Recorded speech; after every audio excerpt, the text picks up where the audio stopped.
Welcome to Marketing Mistakes and How to Avoid Them.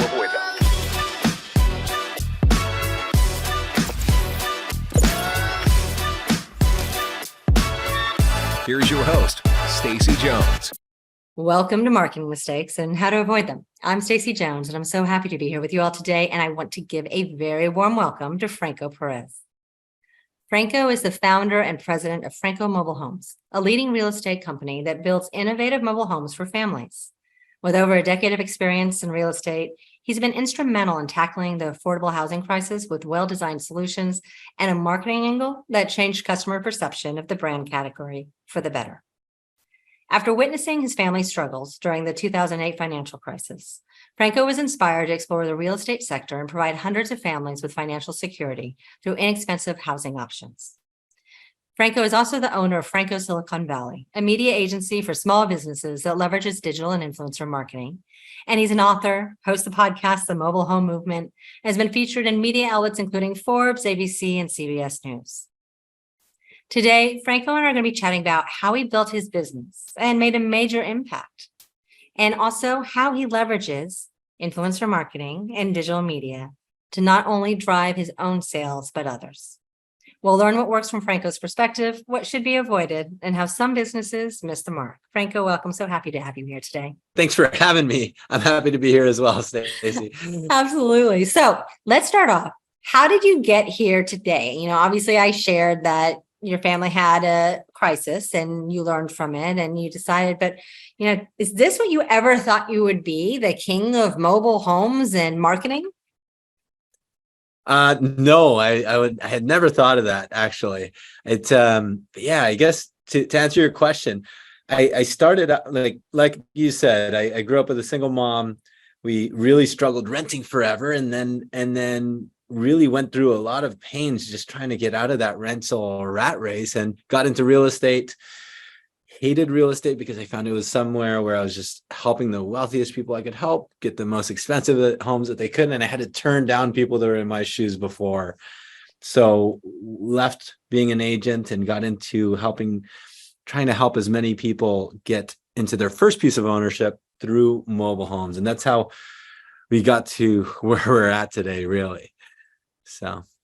And so along that journey, what are some of the things that you learned that you never thought would have been part of your life? What has happened? Well, one is that journey really opened my eyes to really how the world is, right? There's so much when I was poor, right? There's so much that I didn't understand about money, that I didn't understand about housing and how it can really help how it can help our family wealth and that sort of thing. I didn't know the differences between rent and ownership, right? And how that could really impact us in the long term. So that's one big thing. And I really was passionate about sharing knowledge that I found out through realization. How can we get information from those that have made it and bring it to people that want to make it, right? And there's so much to be said on that question. I could talk for hours.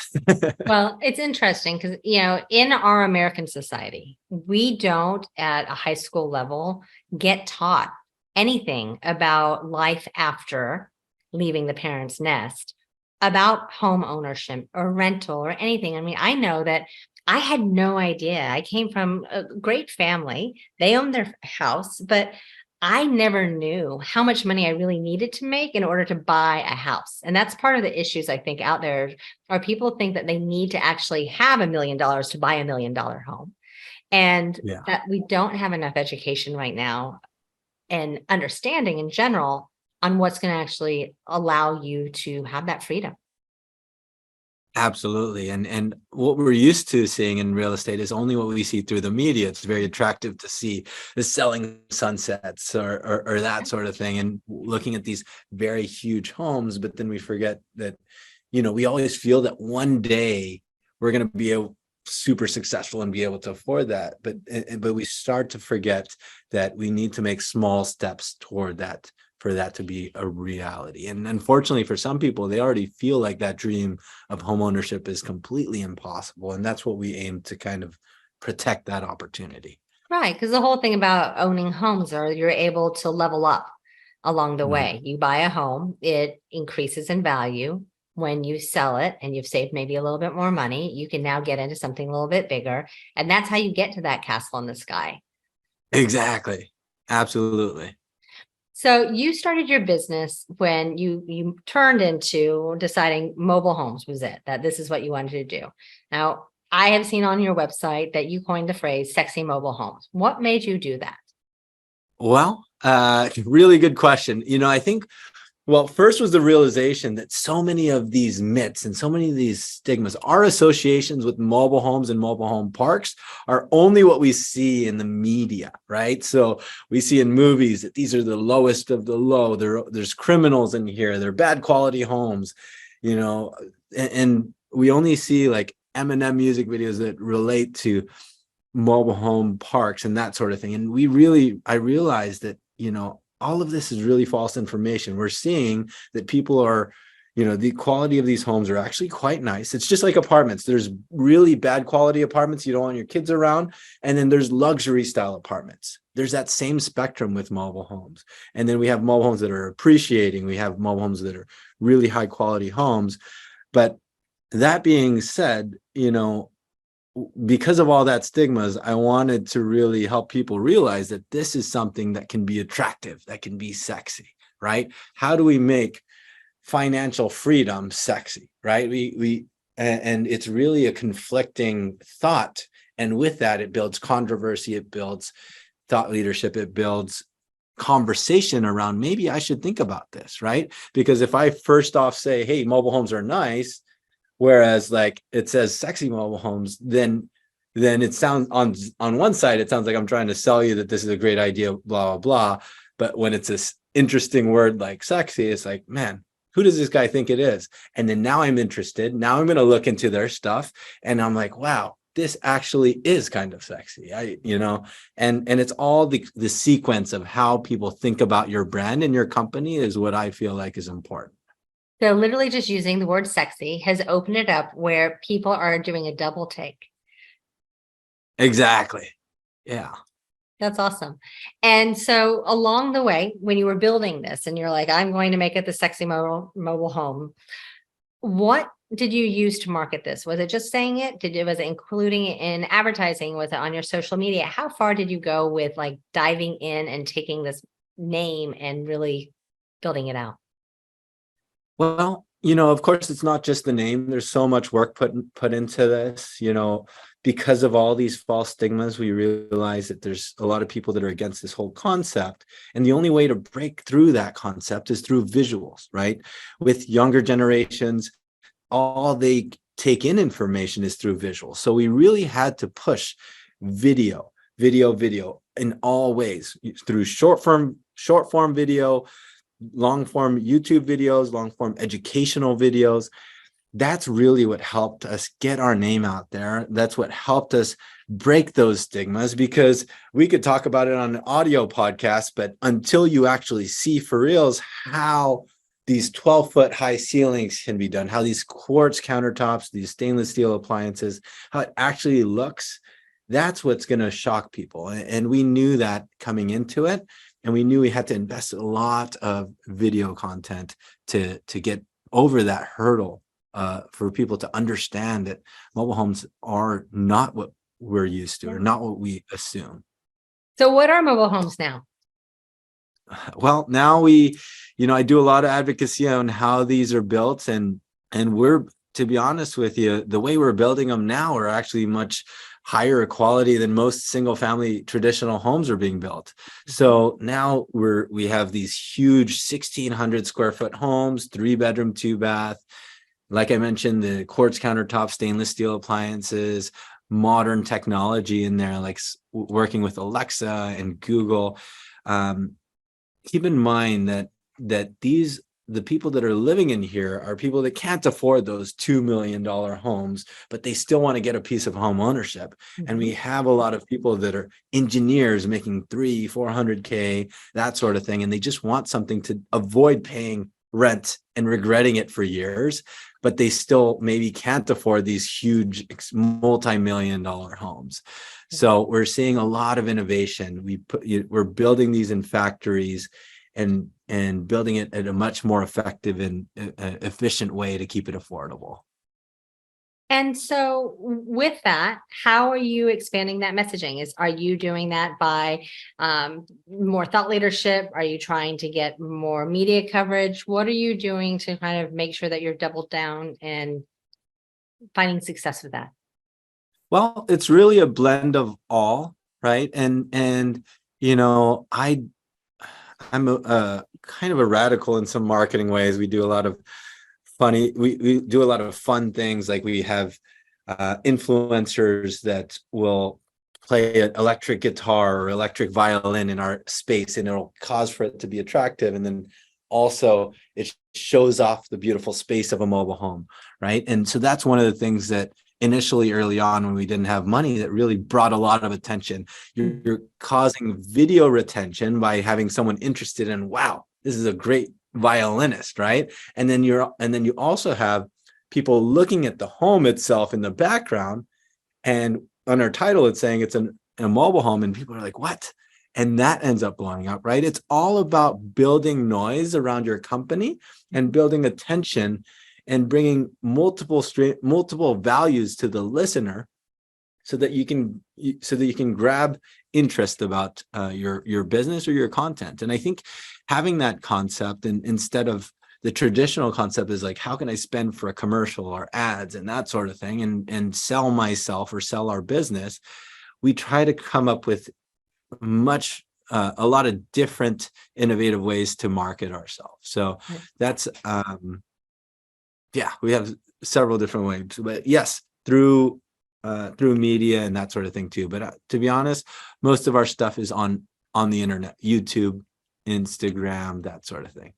And then you decided that you wanted to build a media business as well. So tell me about what you're doing with that.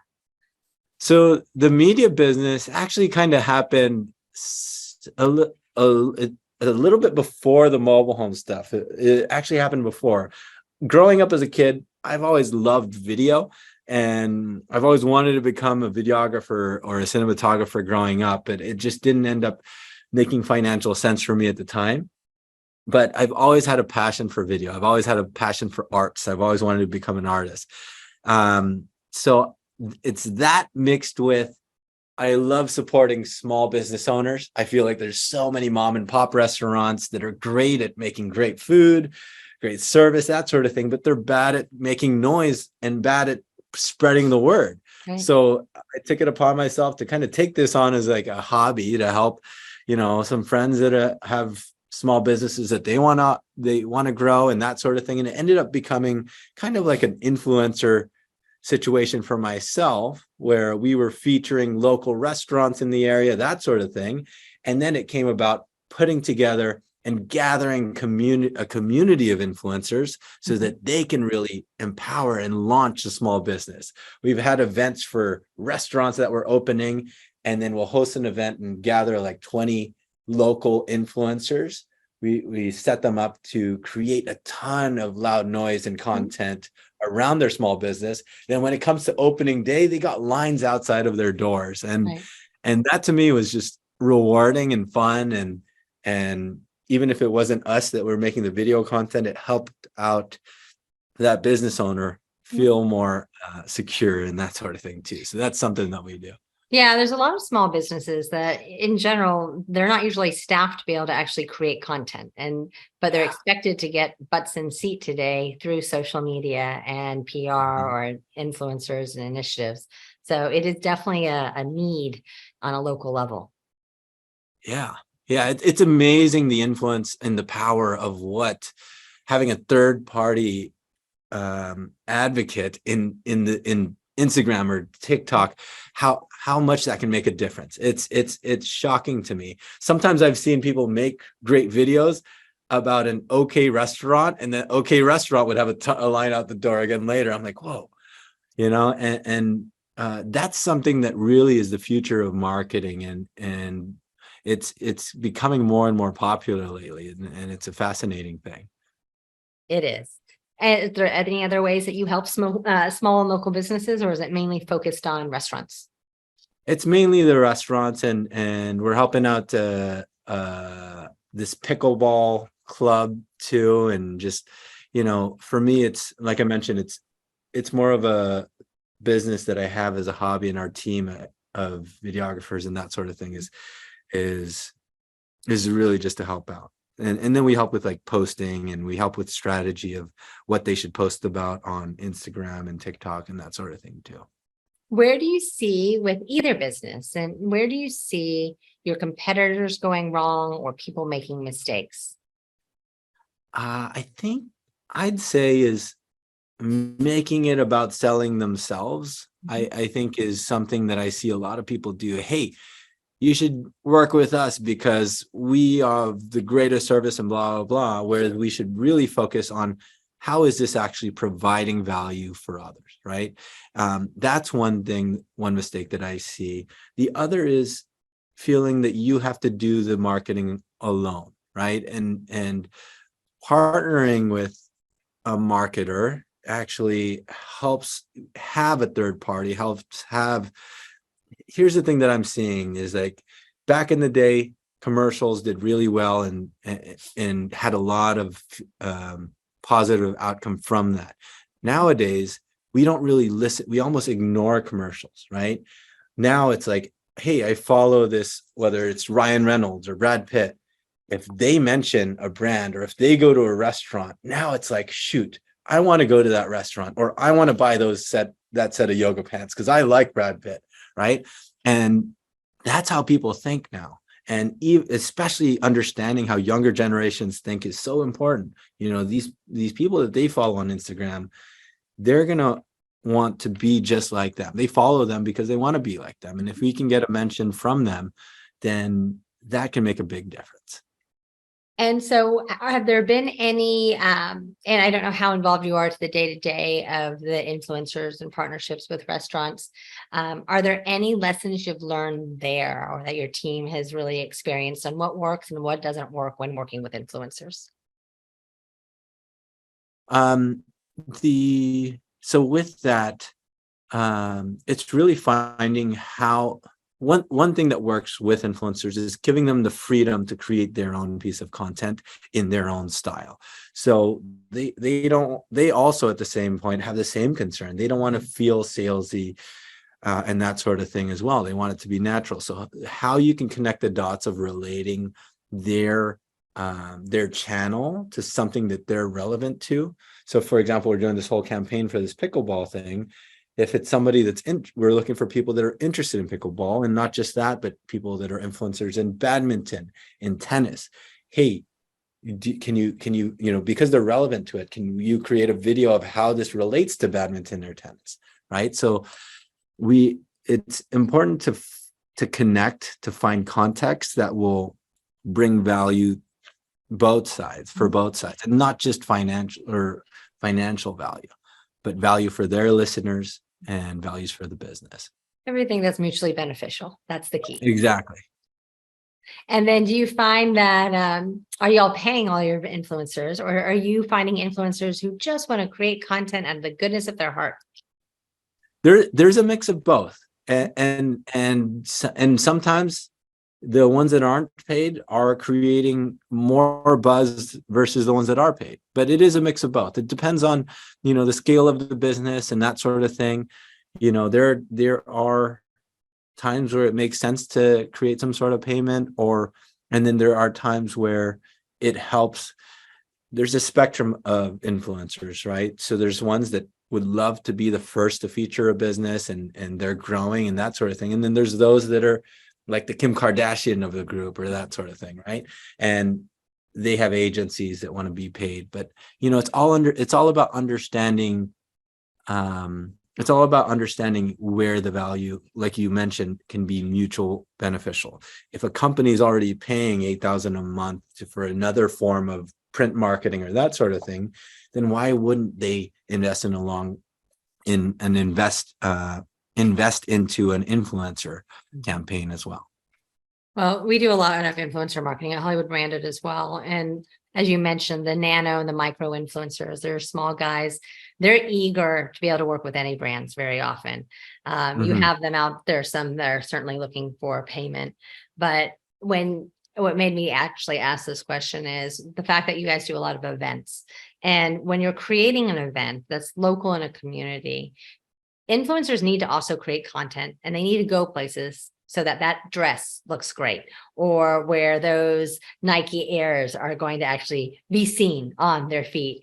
So Yeah. having that with a restaurant and the fact that there's food and there's trade, you actually as a brand and as a small business can do a lot in your local community, working with influencers without having to have a heavy lift of fees.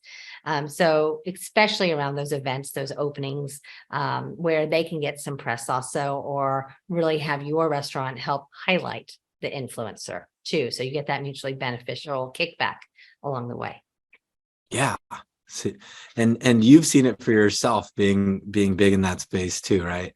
Yeah, I mean, influencers are great. I think there's a rare brand that would not benefit from them. I'm sure that even with mobile home marketing, influencers are potentially great. I mean, think about Matthew McConaughey. He's like your biggest advocate out there. He has or had a unbelievable $1 million mobile home up in the Pacific Palisades, Malibu, actually, area. Mhm. So you have some names out there who actually can give cachet too.